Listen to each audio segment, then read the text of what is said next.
Seros dan Batozar episode ke-12. Keputusan Ali sudah bulat. Dia tidak meminta persetujuanku atau Sally untuk melaksanakannya.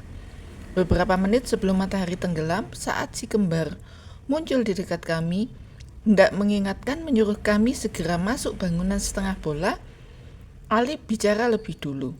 Aku tahu siapa sebenarnya Seros. Si kembar saling tatap. Kalian adalah Seros tersebut. Ali berkata serius.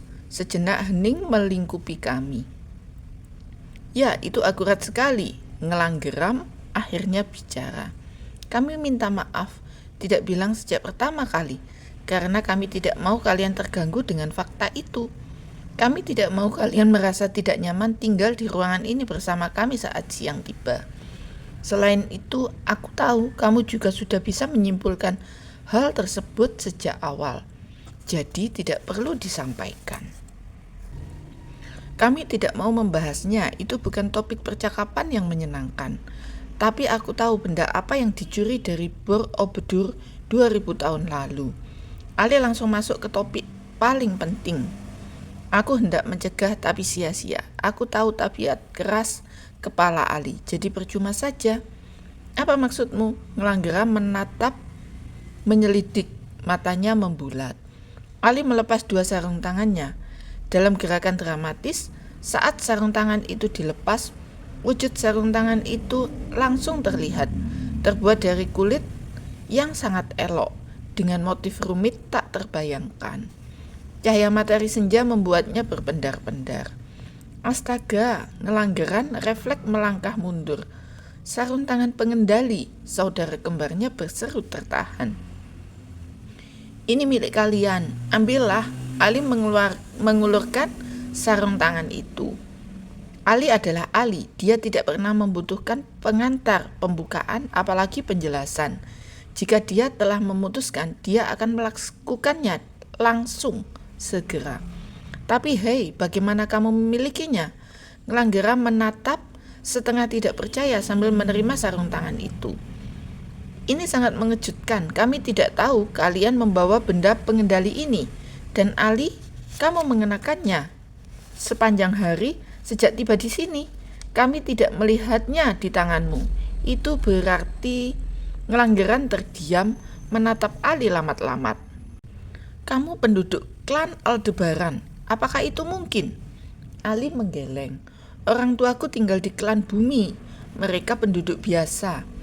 Atau dia adalah garis keturunan kesekian dari ekspedisi raksasa klan Aldebaran 40.000 tahun lalu. Di satu titik, kode genetik paling langka itu diwariskan. Kembali muncul, tentu saja dia jadi pintar sekali. Dan dia juga Ngelanggeran terdiam, mewarisi kode genetik kutukan tersebut. Ali mengangguk. Ya, aku bisa berubah menjadi monster. Ngelanggeran menatap sedih. Kamu berubah menjadi apa? Beruang. Apa pemicunya? Marah, jawab Ali singkat. Ngelanggeran menepuk dahi. Itu kabar buruk, Ali. Itu berarti kapanpun perubahan bisa terjadi. Lupakan soal perubahanku. Kalian harus segera mengenakan sarung tangan itu. Matahari hampir tenggelam. Ali menunjuk sunset. Di dinding barat, bola matahari tinggal separuh. Tidak ada waktu lagi. Mereka harus memakai sarung tangan itu sekarang. Si kembar mengangguk. Dengan cepat, mereka mengenakannya. Masing-masing satu sarung di tangan yang berbeda, saling melengkapi. Persis saat matahari menghilang, sarung tangan itu telah terpasang sempurna. Seketika, aku dan Sally menatap tegang. Tubuh Ngelanggeran dan Ngelanggeram terlihat bergetar kencang. Sarung tangan itu bercahaya terang. Aku menahan nafas. Apakah si kembar akan berubah menjadi monster badak? Bagaimana jika Ali salah? Ternyata itu bukan sarung tangan mereka. Tetapi Ali jarang sekali membuat kesimpulan yang salah. Cahaya dari tangan mereka menghilang. Sarung tangan itu berubah menjadi kulit badak tebal. Dua pemuda di depan kami tidak berubah wujud, tetapi seperti semula hanya sarung tangannya yang berubah. Seperti Ali saat dia berubah menjadi beruang, hanya sarung tangannya yang berbulu lebat. Seros, inilah wujud terkendali Seros. si kembar yang kami kenal. Ngelanggeran mengangkat tangan kirinya berseru riang. Hei, sudah lama sekali kami tidak merasakan sensasi ini. Saudara kembarnya tertawa pelan, mengangguk. Ikut memperhatikan tangan kanannya yang dilapisi kulit badak. Ini sangat menyenangkan. Aku bisa merasakan seluruh kekuatannya. 2000 tahun kami terpisah dari benda ini. 2000 tahun Seros mengamuk tak terkendali. Malam ini kekuatan kami kembali. Terima kasih Ali, ini fantastis. Bagaimana kamu memiliki sarung tangan ini? Ngelanggeram teringat sesuatu. Penjaga ruangan sampah klan bintang yang memberikannya. Pencuri sarung tangan ini meninggalkannya di sana. Jawab Ali pelan. Wajahnya sejenak terlihat sedih. Aku menangkap kesedihan Ali. Dia dulu sangat menginginkan sarung tangan tersebut. Saat dia memperolehnya, tak terbilang sukacita Ali. Bahkan tak pernah dia lepas sejak pertama kali memakainya. Malam ini dia harus mengembalikannya kepada pemiliknya yang sah. Lihatlah, benda ini ditempa oleh seniman sekaligus ilmuwan terbaik klan Aldebaran. Ngelanggeram masih mengangkat tangannya. Di jantung peradaban klan, menggunakan material paling hebat di sana. Dengan teknologi paling mutakhir, ada 40 portal yang dibuka, 40 rombongan. Setiap kapsul terbang membawa sepasang sarung tangan dengan fungsi masing-masing. Yang satu ini adalah sarung tangan pengendali milik kami berdua. Aku dan Sally saling tatap. Kami baru tahu informasi tersebut. Itu berarti 2 pasang di antaranya kini sedang dipakai oleh aku dan Sally. Af yang memberikannya setelah tersimpan di perpustakaan kota Tisri. 1 pasang yang aku kenakan, Af menyebutnya sarung tangan bulan. 1 pasang yang dikenakan oleh Sally disebut sarung tangan matahari. Hanya orang dengan kemampuan tertentu yang bisa melihatnya saat dikenakan. Tanpa sarung tangan ini, kami berubah menjadi Seros yang buas. Ali, sama sepertimu. Beruang pemarah itu. Hei, Ngelanggeram terdiam sejenak, menoleh ke arah saudara kembarnya. Astaga, ini rumit sekali kawan. Sama seperti kami, tanpa sarung tangan ini berarti kamu akan menjadi beruang pemarah tak terkendali. Ali, kekuatanmu semakin lama akan semakin mengerikan. Kamu bisa membahayakan teman-temanmu, juga membahayakan seluruh klan permukaan. Aku tahu itu, Ali berkata pelan. Oleh karena itu, bisakah kalian mengantar Raib dan Sally pulang? Kalian juga bisa keluar dari ruangan ini dengan aman. Aku tidak bisa keluar. Aku akan tinggal di sini. Di sekitar kami lengang. Suara debur ombak danau terdengar pelan. Malam ini setelah 2000 tahun, Borobudur akhirnya punya malam yang lengang. Tidak ada Seros yang mengamuk. Si kembar tertegun, saling tatap. Mereka baru menyadari fakta rumit itu, bahwa mereka mendapatkan kembali sarung tangan mereka. Tapi Ali tidak. Pergilah Ngelanggeram. Aku akan tinggal di sini menggantikan posisi kalian. Ruangan ini cukup nyaman untuk ditinggali. Ada banyak sumber makanan.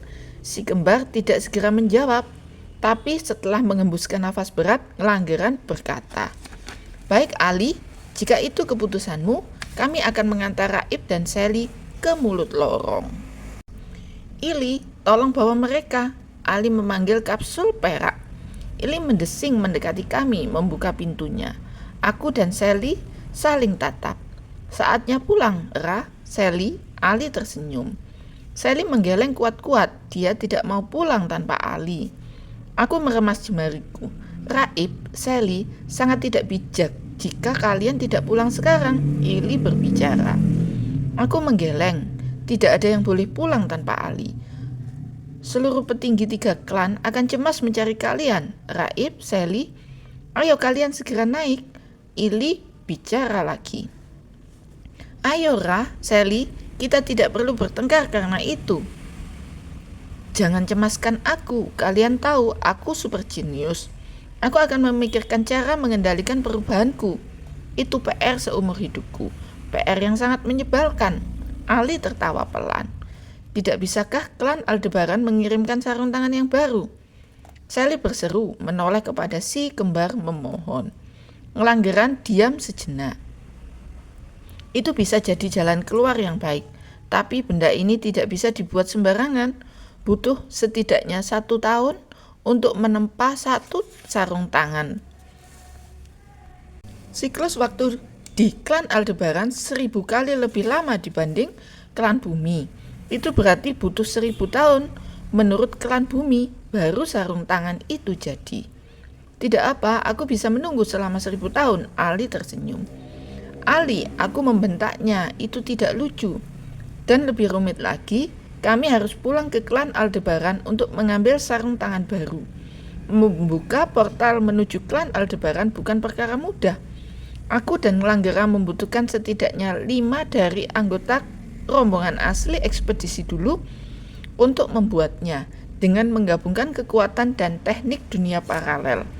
Kami hanya berdua, butuh 3 orang lagi. Aku mengeluh tertahan. Ili, bawa Raib dan Sally kembali ke klan permukaan. Ali berseru tegas. Baik Ali, perintah dilaksanakan. Ili mendesing mengeluarkan 2 belalai dengan jari-jari besar. Dalam gerakan cepat, belalai itu menyambar pinggangku dan Sally. Lantas menarik kami masuk ke kapsul perak sebelum kami menyadarinya. Lepaskan aku Ili, Sally berteriak marah. Sally, kalian harus pulang. Aku tidak mau pulang. Sally berusaha melepaskan belalai. Terlambat, kami sudah terbanting masuk ke dalam kapsul perak. Ili, aktifkan mode mengunci seluruh pintu keluar. Ali berseru. Baik Ali, perintah dilaksanakan. Ili menutup seluruh celah kapsul perak. Aku dan Sally terkunci di dalam. Aku berteriak marah, mengangkat tanganku bersiap melepas pukulan berdentum, memaksa keluar. Itu sungguh bukan keputusan yang bijak, Raib. Pukulanmu tidak akan mampu menembus kapsul. Kamu hanya akan membahayakan Sally. Ili memberitahu, suaranya serius sekali. Gerakan tanganku terhenti, juga Sally yang bersiap melepas petir. Itu benar, Seros bahkan tidak bisa menembus atau merusak Ili. Berarti pukulanku juga tidak akan berhasil. Itu hanya akan memantul di interior Ili, mengenai aku dan Sally di dalamnya. Bawa mereka pulang, Langgeram. Di luar kapsul, Ali menoleh ke arah si kembar. Langgeram mengangguk, dia melangkah mendekati kapsul perak. Tangannya menempel di kapsul, mulai mengangkat kapsul terbang. Kamu ikut denganku, Ali, ujar Langgeran seraya memegang tangan Ali. Aku akan memberikan kesempatan terakhir kepadamu agar bisa berpisah dengan teman-teman terbaikmu di mulut lorong di atas sana. Ali mengangguk. Segera kami mulai terbang menembus selaput tak kasat mata yang selama ini menghambat benda apapun meloloskan diri. Seros dalam wujud terkendali memiliki kekuatan besar melewatinya. Si kembar sudah merancang selaput itu sejak dulu agar jika suatu hari sarung tangan itu pulang ke ruangan ini, mereka bisa keluar. Ini semua sungguh pemandangan yang menyedihkan. Aku bisa melihat Ali dari dinding transparan ini. Aku bisa melihatnya terbang bersama Ngelanggeran 1 meter di samping kapsul perak yang dibawa Ngelanggeram. Sally menangis memukul dinding kapsul. Dia berseru-seru menyuruh Ili membuka pintu, tapi sia-sia. Ili seperti membantu, tak mendengarkan. 15 menit kemudian, kami tiba persis di langit-langit ruangan, di mulut lorong. Kami berhasil melewati selaput tak kasat mata setelah 2 bulan lebih terkurung. Di bawah sana, Borobudur terlihat kecil dengan hamparan danau indah, hutan lebat, dan pegunungan hijau. Langgeram melepaskan kapsul perak. Ili mengambang menunggu perintah berikutnya. Bawa mereka pulang, Ili, Ali berkata pelan melambaikan tangan. Jangan lakukan, Ili. Sally berseru panik memukuli dinding Ili semakin kencang. Aku perintahkan kamu berhenti, Ili. Aku juga berseru berdiri. Kita harus pulang, Raib, Sally. Itu keputusan rasional. Tutup mulutmu, Ili. Segera buka pintunya. Aku berteriak marah.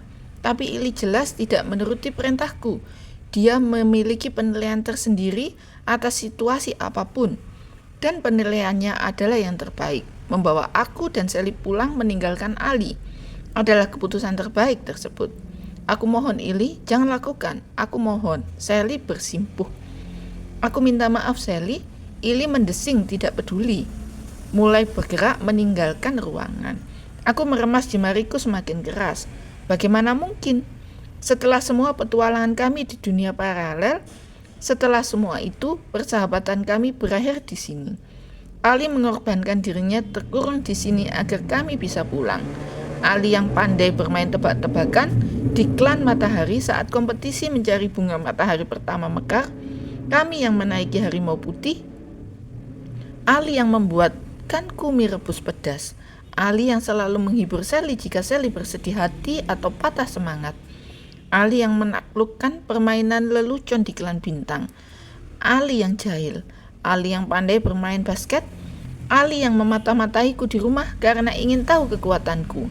Ali yang menyaksikan kejadian robohnya tiang listrik di belakang sekolah. Awal semua petualangan kami. Semua kejadian itu kembali merasuk ingatanku seperti sedang menonton televisi yang memutar kejadian. Ali melambaikan tangannya sekali lagi di bawah sana, mengirim salam perpisahan terakhir. Ili mendesing semakin kencang, siap melesat melewati lorong, bersiap pulang, meninggalkan Ali selama-lamanya. Kita lanjut episode ke-13 pada video selanjutnya.